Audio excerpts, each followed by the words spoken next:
तो बेटा last class हम इस क्वेश्चन तक कर चुके थे जहाँ पे हमने परसेंटेज डिक्रीज ऑफ वेट निकाला था बॉडी का जब इसको सरफेस के 16 किलोमीटर नीचे ले जाया गया था। ठीक है ना। तो हमने परसेंटेज डिक्रीज इन वेट निकाला था, वो अगेन परसेंटेज डिक्रीज इन जी के बराबर ही होता है। ठीक है ना। तो अब वही क्या आगे कंटिन्यू कर रहे हैं बेटा। एक और क्वेश्चन देख के चलो। देखो ये दोनों का मिक्स है। ठीक है ना। हाइट के साथ वेरी होता है जी और डेप्थ के साथ भी वेरी होता है जी। तो ये दोनों का मिक्स है। ठीक है। सवाल को देखो, इसकी ब्यूटी देखो क्या है।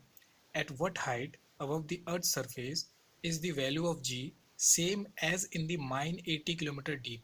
इसका मतलब ये पूछ रहा है कि आप बताइए सरफेस से कितनी हाइट पे जाके जी की वैल्यू उतनी ही चेंज होगी जितनी की सरफेस से यदि हम 80 किलोमीटर डेप्थ पे जाए तब जब चेंज होगी। आप समझ रहे हो मेरी बात। 80 किलोमीटर डेप्थ पे जाने पे जी की वैल्यू जितनी चेंज होती है उतनी ही बताइए सरफेस से अगर कितनी हाइट पे जाए कि उतनी ही सेम वैल्यू में चेंज आए। ठीक है। तो ऑब्वियस ही बात है, यहाँ का चेंज और यहाँ का चेंज सेम होना चाहिए। तो हमें पता करना है कितनी हाइट पे जाके सेम चेंज मिलेगा। तो अब देखो, सबसे पहली बात हमें पता है हाइट के साथ जी कैसे वेरी करता है बेटा। हाइट के साथ जी वेरी करता है इस फॉर्मूले से। अच्छा, यहाँ पे देखो ये 80 किलोमीटर की बात कर रहा है ना। 80 किलोमीटर मतलब वही लगभग 100 किलोमीटर का रेंज के अंडर ही है। हालांकि वो अप्रोक्सीमेशन वाला फॉर्मूला हाइट के लिए लगता है, बट मुझे कैसे आइडिया लगे कि मैं वो लगा सकता हूँ कि नहीं। 80 किलोमीटर तो तब भी डेप्थ दिया हुआ है ना बेटा। हाइट के लिए अभी भी मैं, क्योंकि हाइट तो अननोन है, तो मैं बताता हूँ तुम्हें। देखो इसका आइडिया कैसे लगाएंगे। देखो जैसे जी की वैल्यू, वो जी डैश होता है जी 1 - 2h अपॉन आर। ये तो हाइट वाला वेरिएंस है ना, अप्रोक्सीमेट वाला। और जी डैश होता है जी 1 - d/r। ये होता है डेप्थ के साथ जो वेरी करता है। अच्छा, आप एक चीज़ देखो, उसने बोला है दोनों ही बराबर है ना। दोनों का ऊपर एच हाइट वाला जी डैश और 80 किलोमीटर वाले डेप्थ का जी डैश, ये दोनों बराबर आते हैं। तो बताइए हाइट की वैल्यू क्या थी। तो अगर मैं दोनों को बराबर रखूँ तो आप गौर करो, देखो यहाँ पे ये जो g है ये 1 - d/r होता है, और ये वाला g टाइम्स 1 - 2h/r है। मतलब जो d/r पे इसको वैल्यू मिल रही है ना, वो यहाँ पे 2 टाइम्स h/r पे मिल रहा है। इसका मतलब अगर d की वैल्यू 80 है ना, तो बेटा यहाँ पे h की वैल्यू को 40 होना चाहिए। तभी देखो 2 × 40 80 बनेगा, 80/r। और यहाँ पे तो 80/r ही है। देखो एग्जैक्ट सेम एक्सप्रेशन बन रहा है, तभी जो जी डैश जो है बराबर हो पाएगा। आप मेरी बात समझ रहे होंगे ना। तो इसका मतलब अगर डी 80 किलोमीटर होता है तो ऐसे में हाइट पे अगर 40 किलोमीटर की हाइट पे पहुंचे तो हमें सेम जी की वैल्यू बनती हुई दिखती है। ठीक है। तो आप एक ही बात देख पा रहे हो, अगर डेप्थ 80 दिया हुआ है ना, तो समझ लेना ये हाइट में 40 के लगभग की बात कर रहा है ना। अगर डेप्थ में 50 दे रखा है तो समझ लेना हाइट में 25 के लगभग बात कर रहा है। ठीक उसका आधा कर लेना। तो बेटा 80 का आधा करेंगे 40, और 40 के तो 100 के किलोमीटर के अंदर ही आता है। तो हम क्या करेंगे, वही वाला अप्रॉक्सीमेट फॉर्मूला लगाएंगे। ठीक है। तो आप हमेशा ध्यान रखना, अगर ऐसे मिक्स वाला भी सवाल आ जाए तो यही से अंदाज़ा लग जाता है कि हमें हाइट का कौन सा फॉर्मूला लेना है। ठीक है। ये 80 किलोमीटर है, इसका आधा होता है 40, और 40 100 के अंदर आता है, तो हाइट का हम अप्रॉक्सीमेट वाला फॉर्मूला लगा सकते हैं। चलो देखते हैं।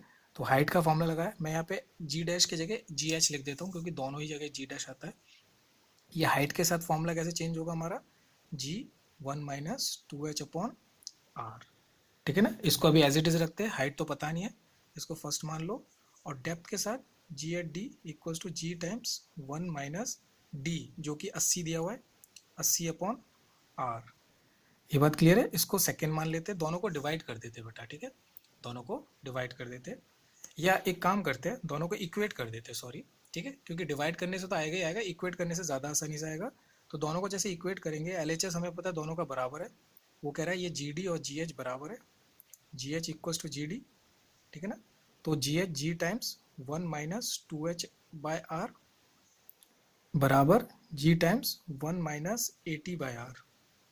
ठीक है। जी से जी घटा बेटा, तो 1 - 2h/r बराबर 1 - 80/r।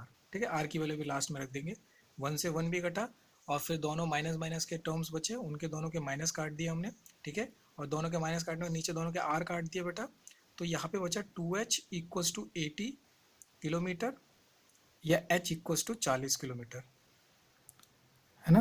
तो आप देख रहे हो, अगर हाइट या डेप्थ का रेंज विद इन 100 किलोमीटर है, तो कहने का ये मतलब है जिस डेप्थ के साथ या जिस रेट के साथ डेप्थ में जी की वैल्यू डिक्रीज करती है, उससे दुगने रेट से हाइट के साथ जी की वैल्यू डिक्रीज करती है। कैसे, देखो मैं बताता हूँ।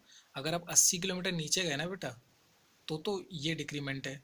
और अगर 80 किलोमीटर ही ऊपर गए ना, अब तो देखो 2 × 80 फिर 160 हो जाएगा बेटा। जी से कोई बड़ा नंबर माइनस होगा, इसका मतलब जी डैश कोई छोटी वैल्यू आएगी। यहाँ पे देखो जी से 40/r माइनस हो रहा है, 1 - 40/r, जो भी नंबर बचा उसका जी से मल्टीप्लाई होकर रिजल्ट मिल रहा है। लेकिन यहाँ पे 1 - 2 × 40 80/r होगा, तो बड़ा नंबर माइनस होगा, तो बहुत छोटा नंबर बचेगा, उसका जी से मल्टीप्लाई होकर हमें रिजल्ट मिल रहा है। तो यहाँ पे हमें छोटी वैल्यू मिलेगी। तो ध्यान रखना, जिस रेट से डेप्थ में जी की वैल्यू चेंज होती है, उससे दुगने रेट से हाइट के साथ जी की वैल्यू चेंज होती है। That's the point here I want to make. Okay बेटा, इतनी बात समझ में आती होगी। तो फाइनली हमने हाइट के साथ वेरिएशन देख लिया और डेप्थ के साथ भी वेरिएशन देख लिया। अब हम बेटा एक इंपॉर्टेंट ग्राफ के बारे में बात करेंगे कि इसका जो वेरिएशन है हाइट के साथ और डेप्थ के साथ, उसको कैसे दिखा सकते हैं हम एक ग्राफ के अंदर। ठीक है, तो देखो बेटा, सबसे पहले तो ये हमारे पास एक ग्राफ है। ठीक है, ये डिस्टेंस आर है, मतलब सेंटर से ली गई आर। ठीक है ना, ये आर जो स्मॉल जो आर मैं मानता हूँ, वो सेंटर से ली गई डिस्टेंस को कहता हूँ मैं, अर्थ के सेंटर से ली गई डिस्टेंस। ठीक है ना, तो अब देखते हैं इसके साथ कैसे चेंज होता है बेटा। सबसे पहले मान लो अर्थ के सेंटर से अगर हम सरफेस तक पहुंचे, तो जी की वैल्यू कुछ इस तरीके से इंक्रीज करती है आपकी, लीनियरली इंक्रीज करेगी आपकी जी की वैल्यू। ये बात क्लियर होती है। और उसके बाद जैसे ही आप स्मॉल आर बराबर कैपिटल आर के बराबर, मतलब कुल मिला के आप सरफेस तक पहुंच गए, आपकी जो स्मॉल आर की डिस्टेंस है वो कैपिटल आर के बराबर हो गई है ना, रेडियस ऑफ अर्थ के बराबर हो गई। उसके ठीक बाद से ये इस तरीके से फॉल होता है जी की वैल्यू, कुछ इस प्रकार से, है ना, 1/r² के रेट से फॉल होता है। यहाँ पे जो है जी प्रोपोर्शनल टू 1/r² होता है, और यहाँ पे जो है जी प्रोपोर्शनल टू आर होता है। आई नो आपको थोड़ा बहुत कन्फ्यूजन हो रहा होगा कि ये कहाँ से आ गया जी प्रोपोर्शनल टू आर। तो उसके लिए बेटा हमें वो रिलेशनशिप्स देखना पड़ेगा। देखो, अभी हमने रिकॉल किया था कि मैं यहीं पे समझा देता हूँ आपको कि जी एट हाइट, जो हाइट के साथ जी की वैल्यू चेंज होती है, वो क्या होता था बेटा। अगर मैं इस फॉर्म में लिखूँ तो इक्वल्स टू जी टाइम्स, है ना, हमारा होता था r² upon r plus H का होल स्क्वायर, है ना बेटा। तो अब देखो ये जो r प्लस एच है, यहाँ पे तो ये सरफेस का, सरफेस तक का डी है, मैं सरफेस से पूछ रहा हूँ। जो ये एच है बेटा आपकी हाइट, और ये सरफेस से नीचे तक का, ये सेंटर से कितना तक होगा, ये आर, कैपिटल आर, और सरफेस से यहाँ तक का कितना होगा एच। तो आर प्लस एच को ही तो मैं स्मॉल आर से दिखाता हूँ बेटा।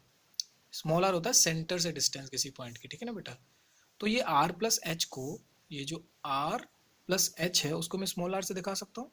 तो ये बना जी टाइम्स कैपिटल आर स्क्वायर, वो तो कांस्टेंट है, रेडियस ऑफ अर्थ, और ये आर प्लस एच बनाता है स्मॉल आर स्क्वायर। तो देखो ये जी कांस्टेंट है, ये तो जी एट सरफेस है, और ये आर स्क्वायर कांस्टेंट है, रेडियस ऑफ अर्थ।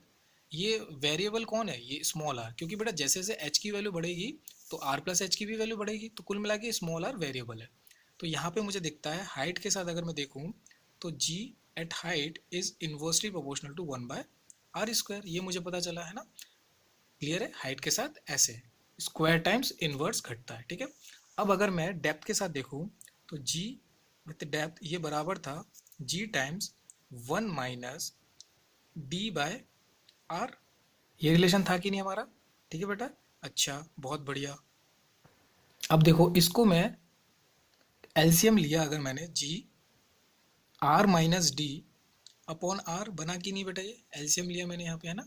और देखो r - d क्या होता है, ये वाला डिस्टेंस, ये डिस्टेंस होता है r - d। देखो यहाँ से सरफेस तक का कैपिटल आर, और सरफेस से जितना डेप्थ आप नीचे आ गए वो डी है, उसको माइनस करना पड़ेगा ना। तो आर में से डी माइनस करो, यही तो डिस्टेंस बचा r - d। तो this distance is r - d। अब देखो इसको भी तो मैं स्मॉल आर बोलूंगा जब डेप्थ का केस आएगा, है ना। जब जी विद डेप्थ देख रहे हैं हम, तो हम सेंटर से कितनी दूरी पर है, यही तो वो दूरी है स्मॉल आर के बराबर। तो r - d यहाँ पे स्मॉल आर से रिप्लेस कर सकते हैं हम। तो g times small r upon capital R, यही तो बना बेटा।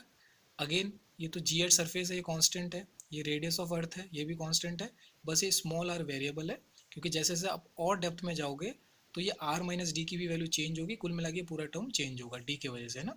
तो ये टर्म वेरिएबल है। तो कुल मिला के यहाँ पे मुझे दिख रहा है कि g at depth is proportional to r आ रहा है ना।